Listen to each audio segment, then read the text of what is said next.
ఎన్నరా ఒక పద్ధతిలా రావాలి. ఇప్పుడు ఆయనకు తేడా ఒక 2 నిమిషాలు చెప్తా. ఇప్పుడు మునుగోడు ఉప ఎన్నికలు వచ్చినప్పుడు ఈయన పిసిసి ప్రెసిడెంట్ ఎవరు? రేవంత్ రెడ్డి. అవును. మళ్ళీ కాంగ్రెస్ ఎక్కువ మునుగోడులు ఉంది.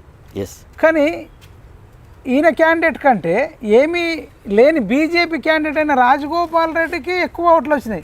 Exactly that shows that. అంటే అక్కడ ఏమన్నా ఓట్లు పడితే అది రాజగోపాల్ రెడ్డి క్యాండిడేచర్కే పడ్డాయి. అంతే తప్ప రేవంత్ రెడ్డి నేను అదే చెప్పిన మొదటి నుంచి మొత్తుకునేది అదే కదా, రేవంత్ రెడ్డియే ముఖ్యమంత్రి అని చెప్తే కాంగ్రెస్ పార్టీ ఈ రాష్ట్రంలో పవర్లో రాకపోతుండే. శ్రావంతికి ఇచ్చారు కదా. అవును. ఆమెకు డిపాజిట్ రాలే. అదే కదా. ఇప్పుడు రేవంత్ రెడ్డి నా ముఖం చూసి ఒకటే అని చెప్పిన డిపాజిట్ ఇవ్వలే.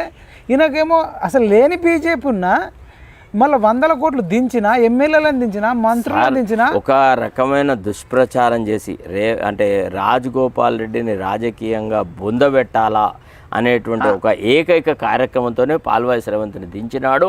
చాలా దుష్ప్రచారాలు చేసినాడు.